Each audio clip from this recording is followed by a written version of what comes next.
The story starts in an elementary school classroom led by a teacher called Gemma, who leads her students in fun exercises. Afterward, while leaving the school, a parent approaches Gemma to inquire about her house hunting progress. Gemma admits the search is exhausting and mentions a meeting with a real estate agent planned for that afternoon. Following their talk, Gemma spots a student standing. She discovers a dead bird on the lawn, which prompts the girl to ask why anyone would harm such a small creature. Gemma describes the parasitic behavior of cuckoo birds, and when the child asks why they refuse to build nests, Gemma remarks that it is simply the way of nature. The girl leaves when her mother calls her. A playful sound from a nearby tree gets Gemma's attention. Gemma chuckles and taps on the trunk, causing her maintenance worker boyfriend, Tom, to descend. After a light-hearted chat, Tom spots the lifeless bird and pauses to bury it. Later, Tom places his equipment back into his vehicle. Noticing his sweat, Gemma requests that he change into a fresh shirt before they leave. Tom gets into the car with her to visit a property agency. The workplace is neat and simple, packed with scale models of buildings that appear identical to one another. An employee named Martin welcomes them the moment they enter. After introducing himself, Martin promotes a property called Yonder, describing it as a peaceful, perfect, and affordable place to stay. When Gemma inquires about the exact location, Martin merely replies that it is situated at the ideal distance. Despite his odd and somewhat unsettling behavior, the couple decides to follow him there. Martin enters his car, and the pair follows in theirs. They arrive at Yonder and discover that the actual buildings are exact replicas of the models they viewed previously. The roads are entirely devoid of any people or other vehicles. They pull up to the 9th residence, where Martin has already parked. He invites them inside to tour the decorated interior, offering them cold strawberries and sparkling wine from the kitchen. The pair declines the beverage since they are driving a car, a choice that appears to visibly upset Martin. When he asks about their children, Gemma says they do not have any yet. The pair examines the yard and notices that the adjacent house is empty. They discover he has vanished. They look through the house but cannot locate him, and upon stepping outside, they see his vehicle is also missing. Tom suggests they take the opportunity to leave, so Gemma drives them away. Nevertheless, they quickly grow disoriented because every road they travel returns them to the 9th house. After several failed attempts, they swap seats so Tom can drive, while Gemma looks at their phones and finds no signal. Tom's efforts are also fruitless, as every path he chooses loops back to the same place. They spend the rest of the day traveling and bickering until darkness arrives and their car runs out of fuel directly in front of House 9. Left with no alternative, they spend the night inside the residence. Once indoors, they eat the strawberries from the refrigerator but find the fruit has no taste at all. After eating, they rest in the bedroom. The next day, Tom uses a ladder from his vehicle to look out from the rooftop, but he observes nothing except limitless identical buildings.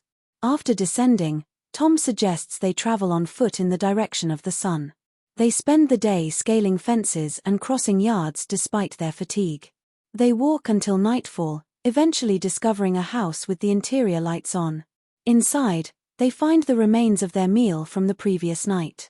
Terrified, they look outside and realize they have returned once again to House 9. They then spot a large cardboard container sitting in the road. Opening it, Gemma finds various food packages and basic toiletries. Meanwhile, Tom carries the container inside, removes a piece of cardboard, and ignites it with his lighter, causing the building to burn as he exits. He explains he is attempting to use the smoke as a distress signal. The two sit across the street, watching the structure burn, and eventually fall asleep on the ground. The following morning, they wake up covered in ash to the sound of a crying infant. A new container is in the road, and when Gemma opens it, she finds a baby and a note stating, "Raise the child and be released." Gemma lifts the baby boy. The pair is shocked to see the house completely restored. Roughly 3 months pass. Tom and Gemma have adapted to a routine of caring for the baby, who has aged at an unnatural rate and now looks 10 years old.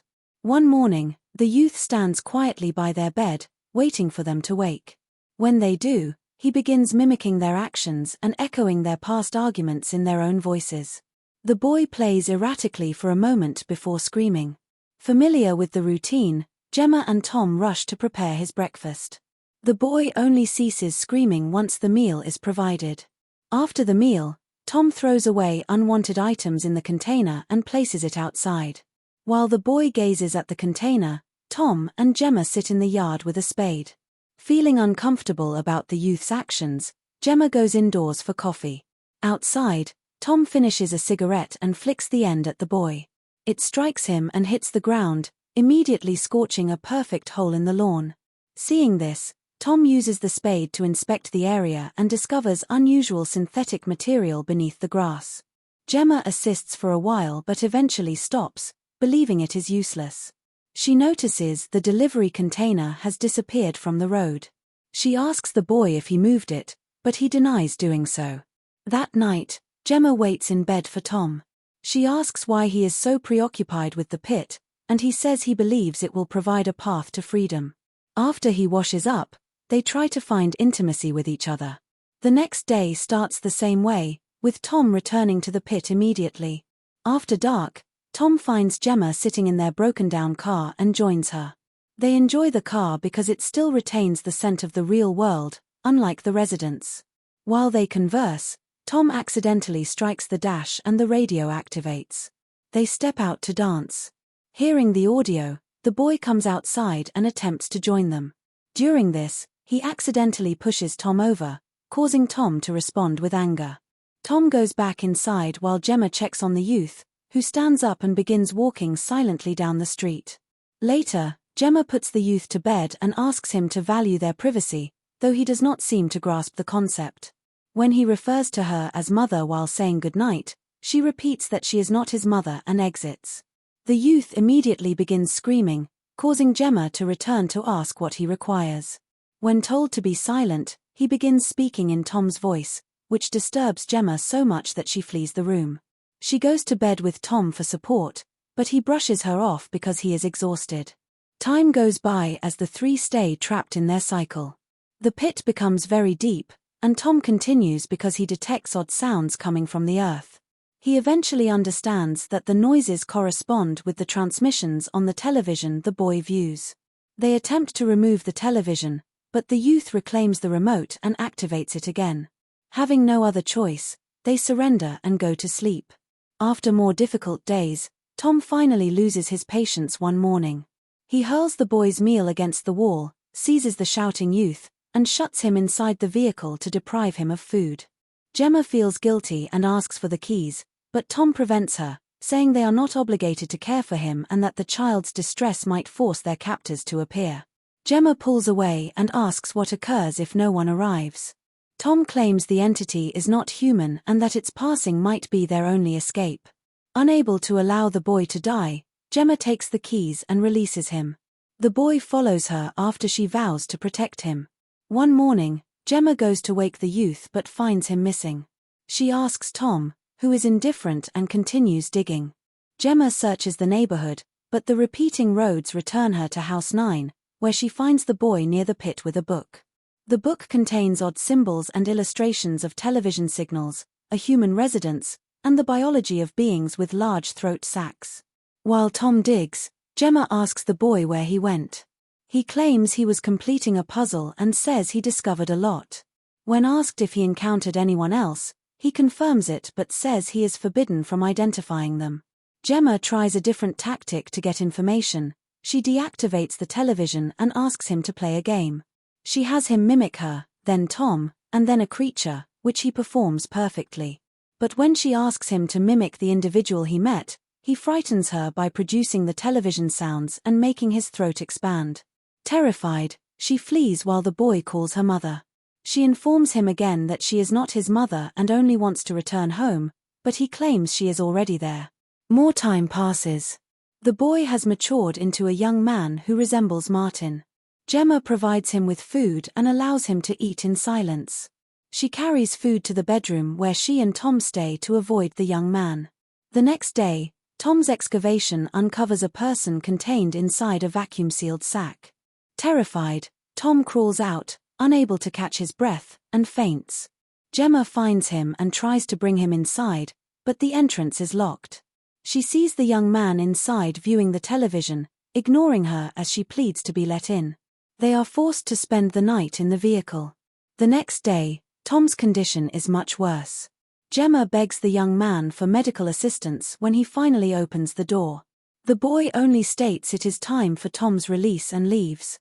Gemma sits with Tom on the curb and helps him have a final cigarette as they discuss their first meeting. Tom tells her she is his home before he passes away. Gemma weeps over his body. That night, the young man returns with a parcel while Gemma is asleep beside Tom. She wakes up and sees a large vacuum sack. She watches in terror as the young man places Tom's body in the sack and drops it into the deep pit. Gemma is unable to prevent him. The following morning, Gemma hides in the car and waits for the young man. When he emerges, she strikes him with the spade, but only causes a minor injury. The boy makes an animal-like sound and runs into a hidden opening beneath the road. She follows him and falls into a red-colored residence where she sees another family caught in the same trap. She drops once more into a green-colored room where two people are being observed by a different boy. Then she is drawn into a purple washroom where she observes a person who has reached a tragic end. She falls down a flight of stairs and lands back in House 9, collapsing in distress. The young man repaints the wall to make it appear brand new. He then places a weakened Gemma into a storage sack, telling her that her duties as a mother are finished. She declares she is not his mother. He seals the sack and buries her in the pit with Tom. The lawn grows over the area instantly. The young man then enters the couple's vehicle and drives back to the city. At the real estate agency, he finds an elderly Martin dying in his seat.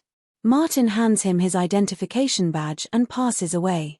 The young man attaches the badge and places Martin's body into a storage sack.